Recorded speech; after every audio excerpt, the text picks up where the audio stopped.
지금 여러분 지금 우리가 살고 있는 이 시대는 마지막 시대라고 합니다. 마지막 시대라고 이야기합니다. 그 몇 년 전 저희가 이제 코로나도 있고 곳곳에 지금 이제 기후 변화로 인해서 뭐 홍수나 뭐 태풍과 지진과 화산 폭발 그리고 이제 전쟁으로 뭐 우리나라뿐만 아니라 뭐 전 세계가 지금 씨름을 하고 있죠. 또한 뉴스에 보면은 이제 중국에서 뭐 어떤 전염병이 발생했다, 뭐 코로나보다 뭐 더한 질병이다라고 해서 뭐 이런 일들이 굉장히 많이 일어나고 있습니다. 그러니까 재난과 기근이 세계 곳곳에서 일어나고 있는 가운데 하나님께서 정말 이 세계를, 이 땅을 흔들고만 있는 것 같아요. 흔들고 있는 것 같아요. 중요한 건 성경에서는 이것이 세상의 마지막이 오는 그런 징조라고 이야기하면서 마태복음에 보면은 이게 이제 재난의 시작이다라고 이야기하고 있는 거죠. 그렇다면 여러분, 우리는 이러한 상황 가운데 이 마지막 시대에 우리는 어떻게 살아가야 될까요? 오늘 요나서를 보면 니느웨의 상황이 꼭 지금 이 땅의 상황과 같습니다. 이 시대의 상황과 같은 거예요. 요나서 1장 2절에 보면 이렇게 나오죠. 너는 일어나 저 큰 성읍 니느웨로 가서 그것을 쳐서 외치라. 그 악독이 내 앞에 상달되었음이라. 그 악독이 내 앞에 상달되었다. 히브리어로 내가 도저히 참을 수 없다라고 하는 거예요. 악이 받치니까 하나님께서 도저히 참을 수가 없는 거죠. 오늘날처럼, 이 시대처럼. 그래서 하나님이 이 니느웨를 심판하려고 하시는데 중요한 건 이제 그 전에 하나님이 요나를 니느웨에 보내서 이 니느웨 백성들에게 회개의 기회를 주고 회개를 시키고 기회를 주려고 하는 거예요. 근데 이때 요나는 니느웨로 가는 것을 원하지 않았습니다. 니느웨 사람들이 회개해서 돌아오는 것을 원치 않았어요. 차라리 니느웨가 심판받았으면 좋겠다. 심판받기를 원했습니다. 왜냐? 니느웨 백성은 아수르 민족입니다. 당시 아수르 민족은 굉장히 큰 민족이었고 또 이스라엘을 굉장히 억압하고 괴롭히는 나라였어요. 그리고 당시 이스라엘은 식민지는 아니었지만 어쨌든 아수르에 종속되어 있는 그런 나라였습니다. 그러니까 쉽게 말해서 우리나라가 일본의 식민지였잖아요. 그 당시 일본이 잘 되길 바라는 사람이 있었을까요? 괴롭히고 죽이고 빼앗고 하는데 잘 되길 바라는 사람이 누가 있었겠어요? 망하길 바라고 심판받길 바랬겠죠. 지금도 마찬가지죠. 지금 뭐 독도 문제나 뭐 위안부 이런 문제로부터 어쨌든 우리를 괴롭히고 있는 건 맞잖아요. 그러면 여러분, 일본이 잘 되길 바라십니까? 아니면 망하길 바라십니까? 최소한 망하진 않더라도 일본이 결코 잘 되길 바라진 않겠죠. 마찬가지로 요나도 아수르가 억압하고 또 괴롭히고 하니까 이 나라가, 이 아수르가, 니느웨가 망하길 바라고 있는 거예요. 망하길. 진짜 하나님이 심판했으면 좋겠다 이거죠. 근데 이 나라에 가서 너네 그렇게 하면 하나님이 심판하실 거야. 요나가 이렇게 얘기했는데 이 니느웨 사람들이 진짜 회개하고 하나님께 돌아오면, 심판이 일어나지 않으면 좋을까요, 싫을까요? 요나가 싫은 거예요. 싫은 거예요. 실제 요나는 하나님이 니느웨를 멸망시키지 않을 거라는 걸 알고 있었습니다. 왜냐하면 생각해 보세요. 악이 끝까지 찼어요. 그러면 하나님이 그냥 직접 심판하셔도 되잖아요. 소돔과 고모라처럼 하나님이 직접 심판하실 수 있어요. 얘기를 안 하고. 근데 요나에게 전하라고 하는 건 뭐예요? 이들이 회개하고 돌아올 수 있으니까 가서 전하라고 하는 거죠. 말을 들을 거니까.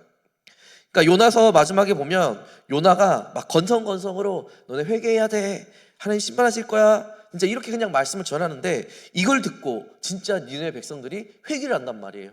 회개를. 그리고 하나님께서 이걸 보시고 니느웨를 심판하지 않는 겁니다. 그러니까 요나가 마음에 들지 않는 거예요.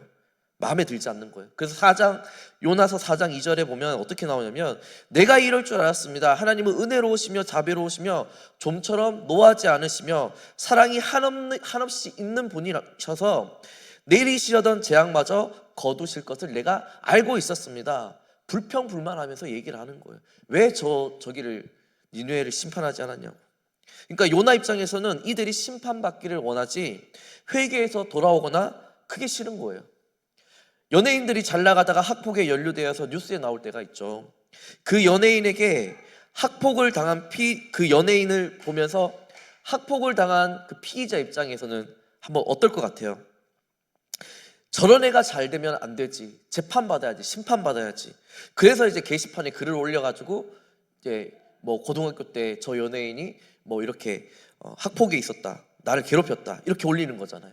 어떤 극악무도한 범죄자가 있었어요. 이 사람이 정말로 수많은 사람을 죽이고 교도소에서 극적으로 예수님을 만난 거예요. 그래서 회개하고 새 사람이 됐다고 그렇게 얘기하는데, 근데 이 사람한테 당한 피의자는 어때요? 이 사람이 변화된 것과 상관없이 감옥에서 나오지 않기를 바라지 않겠어요? 마찬가지로 요나는 지금 이스라엘이 아수르에게 억압을 당하고 괴롭힘을 당하는 거예요. 피해자예요. 자기 나라가 괴롭힘을 당하니까. 근데 하나님이 지금 요나에게 요나가 원치 않는 일을 지금 시키는 거예요. 심판받았으면 좋겠는데 회개라니 때문에 요나는 듣기 싫어서 어디로 도망가요? 다시스로, 그러니까 땅끝으로 도망가는 겁니다.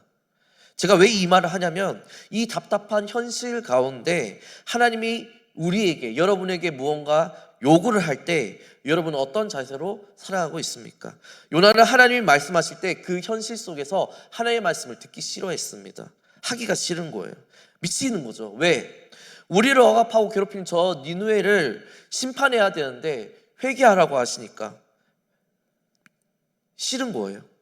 즉 우리가 원하는 것을 하나님이 시킬 때가 아니라 우리가 원치 않은 것을 하나님이 나에게 시킬 때, 그게 문제가 되는 거죠. 제가 이제 다 아시다시피 목회자로 들어오기 전에, 이 목회자의 길로 들어오기 전에 저는 분명한 하나님의 부르심이 저한테 있었어요. 왜냐? 저희 엄마가 저를 서원했기 때문에 빼도 박도 못하는 거죠. 근데 이제 부담스러운 거예요. 제 입장에서는. 어릴 때부터 늘 너는 해야 된다, 목사를 해야 된다, 막 어릴 때는 그냥 그런가 보다 했는데 크면 클수록 부담스러운 거죠. 하기 싫고 목사가 되기 싫고 이 길을 가기 싫은 거예요. 그래서 주님, 제가 목사의 길을, 이 길을 꼭 가야 됩니까? 하나님께 제가 이렇게 묻고 저의 길에 대해서 제가 기도를 하고 막 그랬을까요, 여러분? 아니요, 전혀 안 했어요. 왠지 아세요? 진짜로 기도하면 목사라고 할까봐 안 했어요. 예. 하나님 말씀을 듣기 싫은 거예요. 귀를 막아버렸어요. 그냥 거부했어요. 여러분도 비슷한 경우가 있지 않습니까? 하나님, 왜 저만 참아야 돼요? 왜 저만 사랑해야 돼요? 왜 저만 섬겨야 돼요? 참아야 되는 거 아는데 참기 싫고, 인내해야 되는 거 아는데 인내하기 싫고, 섬겨야 되는 거 아는데 섬기기 싫을 때가 있잖아요. 하기 싫은 걸 하나님이 시키실 때 나에게 상처 주는 사람, 나에게 피해를 주는 사람, 불편한 사람을 하나님이 심판했으면 좋겠는데 계속 하나님이 사랑하라고 하니까 이게 힘든 거예요. 우리가 얼마나 하나님의 뜻대로 살기 싫어하는지, 그 본성을 갖고 있는지 여러분 자신이 너무나 잘 알고 있지 않습니까? 하나님께 순종할 마음이 있으면 사랑해 그러면 사랑하면 되고, 뭐 목자해, 너 목자해야 돼 그러면 목자하면 되고, 참아 그러면 참으면 되고, 하나님이 하라고 하면 그냥 하면 되지. 환경과 상황이 어떻든, 뭐 저 사람이 나에게 상처를 주든 어떻든, 그게 하나님께 순종하는 거랑 무슨 상관이 있냐는 거예요. 만약 내 뜻대로, 우리의 뜻대로 하나님이 일하지 않는다면 여러분은 어떻게 하실 겁니까? 여러분은 어떻게 하실 겁니까? 하나님이 우리를 어떻게 이끌어가도 하나님을 쫓아가고 순종하는 삶을 여러분 그렇게 사실 수 있으십니까? 여러분 그렇게 살아갈 수 있으세요? 때론 우리의 모습을 보면 너무나 고집이 셀 때가 있어요. 진짜로. 과연 하나님이 니느웨처럼 이 세상에 가득 찬 그 악독을 보면서 고민할까요? 아니면 요나같이 순종하지 않는 저와 여러분, 그리고 이 땅의 그리스도인들 때문에 고민할까요? 안타깝죠. 저 요나서를 보면서 이걸 좀 이야기하려고 합니다. 마지막 때에 요나 같은 우리에게 하나님께서 어떤 말씀을 하시는지 오늘 본문을 보면서 살펴보도록 하겠습니다. 여러분, 말씀을 보면 요나가 불평과 원망 속에 계속 하나님의 얼굴을 피합니다. 그리고 성경은 똑같은 단어들을 계속 반복하면서 사용하는 거예요. 강조를 하고 있는 거예요. 강조를. 지금 요나의 상태가 어떤지 계속 같은 단어를 사용하면서 강조를 하고 있는데, 자, 어떤 거냐면 요나서 1장 3절을 볼까요?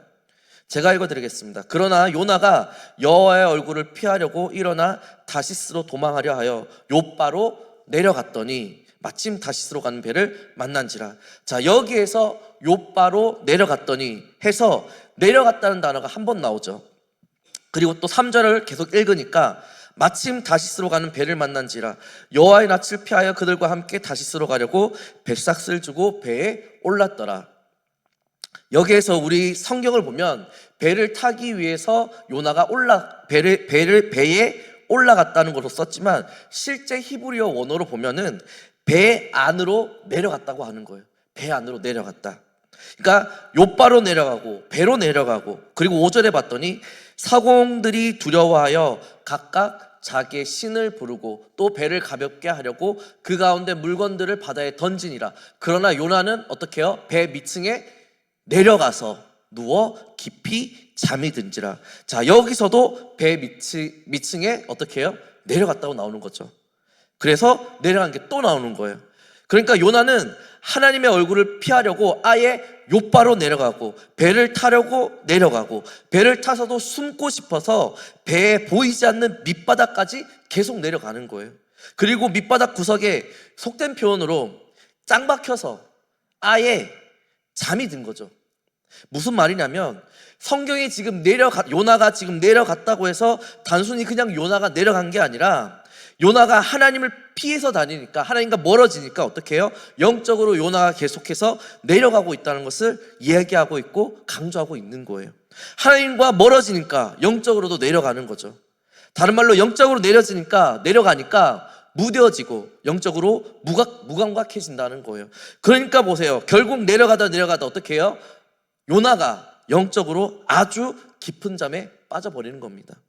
성경은 이걸 강조하고 있어요. 그리고 요나가 내려가자 어떤 일이 벌어지냐면 요나가 계속해서 내려갔는데 하나님도 같이 내려쳐버리는 겁니다. 4절을 볼까요?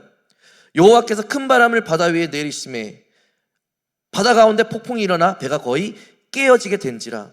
자, 여기서 큰 바람을 내린다는 건 뭐냐면 완전 힘껏 세게 던지는 거예요. 내려 꽂는 거예요.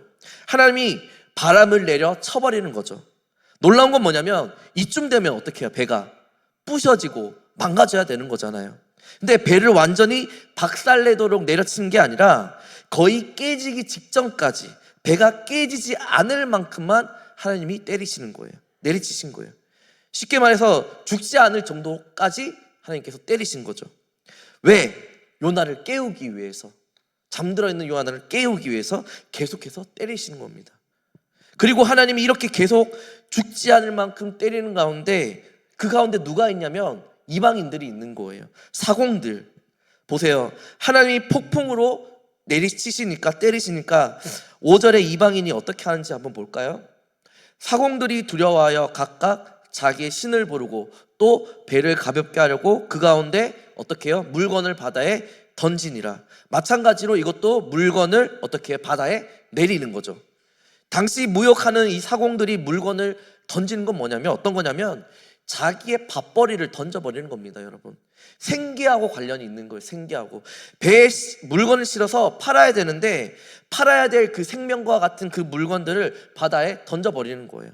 생계, 경제적인 것과 이제 연관이 되어 있는 겁니다.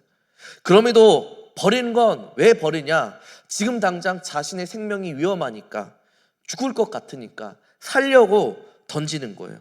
모든 생계도 위협받고 있고 모든 게 지금 흔들리고 있어요. 이 시대가 그렇잖아요. 경제가 흔들리고 정치와 문화와 환경과 모든 게 흔들리고 있죠. 지금 이 상황을 보는 것 같아요. 이 시대를 보는 것 같아요, 여러분. 그리고 상황이 어떻게 끝나냐면 7절을 볼까요? 그들이 서로 이르되 자, 우리가 제비를 뽑아 이 재앙이 누구로 말미암아 우리에게 임하였나 알아보자 하고 곧 제비를 뽑으니 제비가 요나에게 뽑힌지라. 자, 여기서 재밌는 게 뭐냐면 제비를 뽑으니 그리고 뽑힌지라. 여기에서 뽑다의 원형이 뭐냐면 나팔이라는 히브리어 동사입니다. 히브리어 동사 나팔에서 나온 거예요. 이 나팔이라는 히브리어 동사는 어떤 상황을 묘사하냐면 높은 곳에서 낮은 곳으로 떨어지는 모습을 표현하는 거예요. 그러니까 여기서 제비뽑기가 우리처럼 종이를 뽑는 게 아니라 당시 제비뽑기라 하면 어떤 거냐면 돌이나 우리가 윷같이 그 나무에 이름을 적는 거예요. 이름을 적어서 던지는 거죠. 던지는 거예요. 그리고 바닥에 먼저 떨어진 사람이 뽑히는 겁니다. 아니면 던져서 어느 지역에 그 돌이나 그 나무가 이제 떨어지는, 어느 지역에 떨어지는 사람이 뽑히는 거예요. 어쨌든 떨어지는 거잖아요. 떨어지는 거예요. 똑같이 내려가는 거죠. 높은 곳에서 낮은 곳으로. 요나가 내려가니까 하나님도 풍랑을 내리시고 사공들도 물건을 내리고 요 제비도 뭐예요? 떨어지고 다 내려가는 거예요. 그리고 결국 사공들이 요나를 바다에 던져버리고 그렇게 함으로써 이 풍랑이 끝나는 겁니다. 제가 말씀드리고 싶은 건 이거예요. 하나님이 이 요나 하나 때문에 바다 전체를 흔들고 있는 거예요. 이방인들을 흔들고 있는 거예요. 세상 사람들을 흔들고 있고 이 땅을 흔들고 있는 겁니다.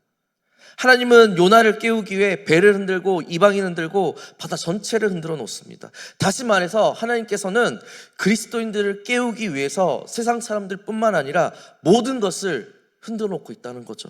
무엇을 통해서? 재난과 기근과 질병과 전염병을 통해서.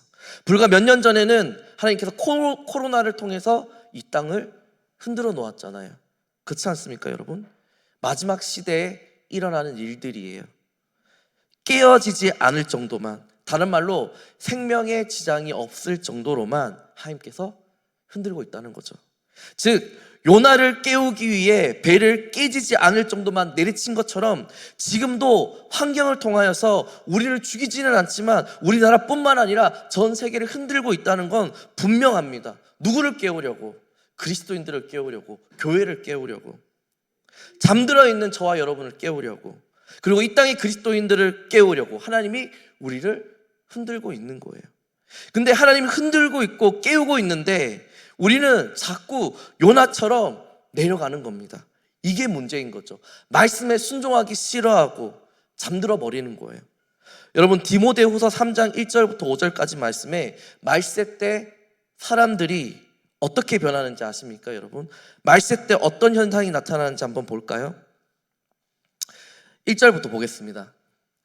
너는 이것을 알라. 말세에 고통하는 때가 이르러 사람들이 자기를 사랑하며 돈을 사랑하며 자랑하며 교만하며 비방하며 부모를 거역하며 감사하지 아니하며 거룩하지 아니하며 무정하며 원통함을 풀지 아니하며 모함하며 절제하지 못하며 사나우며 선한 것을 좋아하지 아니하며 배신하며 조급하며 자만하며 쾌락을 사랑하기를 하나님 사랑하는 것보다 더하며 경건의 모양은 있으나 경건의 능력을 부인하니 이 같은 자들에게서 내가 돌아서라. 자, 자기를 사랑한대요. 말세 시대. 자기를 사랑하고 돈을 사랑하고 교만하고 원통함을 풀지 못하고 뭐예요? 사납고 선한 것을 좋아하지 않고 쾌락을 사랑하기를 하나님보다 더 사랑한대요. 경건의 모양은 있으나 경건의 능력은 부인한대요. 누구한테 하는 얘기일까요, 여러분? 세상 사람들한테 하는 얘기일까요? 아니에요, 여러분. 무슨 말인지 아십니까? 세상 사람들은 원래 그렇게 살아요. 이 말씀을 누구한테 한 얘기냐면 저와 여러분 같은 그리스도인들에게 하는 말씀이에요. 말세 때 그리스도인들의 모습이라는 겁니다. 근데 정말 그런 것 같아요. 정말로. 종교적으로 예배를 드리는데 세상에서 그리스도인들의 그 능력이 나타나지 않고 있잖아요. 세상 사람들과 똑같이 돈을 사랑하고 하나님보다 여행, 즐거움을 더 따라가고 원통함을 풀지 않고 용서하지 않고 사나워지고 절제하지 않고 교만하고 하나같이 요나처럼 잠들어 있는 거예요. 하나님 말씀하실 때 우리 요나처럼 거기에 반응하기 싫어합니다. 환경을 보고 불만하고 불평만 이야기하고 하나님이 원하시는 것을 하지 않아요. 결국 영적으로 무뎌져서 하나님께 반응하지 않는 겁니다, 여러분. 때문에 매일 불순종하는 이런 우리를 하나님이 상황과 환경을 통해서 깨우고 계시는 거예요. 중요한 건 여러분, 요나를 바다에 던지기 전에 이방인이 어떻게 고백하는지 아십니까? 14절을 보면 이렇게 나옵니다. 무리가 여호와께 부르짖어 가로되 여호와여 구하고 구하오니 이 사람의 생명 까닭에 우리를 멸망시키지 마옵소서. 무죄한 피를 우리에게 돌리지 마옵소서. 주 여호와께서는 주의 뜻대로 행하심이니이다. 무슨 말인지 아세요? 하나님을 믿지 않는 이 이방인들도 여호와 하나님을 인정했어요. 그러니까 요나서를 보면 오늘 나오는 이 이방인들뿐만 아니라 니느웨 백성들을 보세요. 그들 모두가 회개하고 여호와를 인정하고 고백하는데, 근데 누가 끈질기게 바뀌지 않냐면 누가 바뀌질 않아요. 요나가 바뀌지 않는 거예요. 다른 말로 요나 같은 우리가 바뀌질 않는 거예요. 저와 여러분이 끈질기게 바뀌지 않는 거예요. 여러분, 태풍과 홍수와 전염병 때문에, 어떤 곳에는 지진과 화산과 여러 가지 자연재해 때문에, 그리고 전쟁 때문에 난리죠. 우크라이나와 러시아, 이스라엘과 팔레스타인. 하지만 이걸 보면서 믿는 사람들이 꼭 알아야 되는 것이 있습니다. 분명히 마지막 때가 올 때 주님은 이렇게 말씀하시는 거예요. 누가복음 21장 7절부터 11절까지 볼까요? 마지막 때에 올 때 주님은 이렇게 말씀하셨습니다. 그들이 물어 이르되 선생님이여 그러면 어느 때에 이런 일이 있겠사오며 이런 일이 일어날 때 무슨 징조가 있사오리이까? 이르시되 미혹을 받지 않도록 주의해라. 많은 사람이 내 이름으로 와서 이르되 내가 그라하며 때가 가까이 왔다 하겠으나 그들을 따르지 말라. 난리와 소외의 소문을 들을 때에 두려워하지 말라. 이 일이 먼저 있어야 하되 끝은 곧 되지 아니하리라. 또 이르시되 민족이 민족을, 나라가 나라를 대적하여 일어나겠고 곳곳에 지진과 큰 지진과 기근과 전염병이 있겠고 또 무서운 일과 하늘로부터 큰 징조들이 있으리라. 이단이 판을 치고, 그쵸? 지금 시대를 보세요. 재앙과 기근, 나라와 나라 사이, 민족 사이의 다툼과 전염병, 지금 이 시대를 말하고 있는 거 아닙니까, 여러분? 그리고 몇 년 전에는 하나님께서 코로나로 전 세계를 흔들었지만 앞으로는 코로나보다 더 심한 전염병이 이 땅을 흔들 겁니다. 전 세계를 흔들 것입니다. 중요한 건 이거예요. 나중에 주님이 다시 오셨을 때 분명히 주님께서 우리에게 이렇게 말씀하실 겁니다. 마지막 때 너는 무엇을 했니? 내가 이렇게 얘기했는데 마지막 때 재난의 시작이라고, 마지막 때 이러한 현상이 있을 거라고 내가 보여줬잖니. 근데 너희는 이때 뭐 했어? 너희 먹고 살기에 급급하지 않았니? 내가 그렇게 전 세계적으로 그렇게 흔들고 있는데 잠들어 있지 않았니? 주님께서 우리에게 이렇게 물으신다면 우리는 할 말이 없을 거예요. 할 말이. 여러분, 세상 사람들이 기근과 질병으로, 자연재해로 하나님이 깨우고 있다는 이 사실을 알까요? 아니요. 모르죠. 몰라요.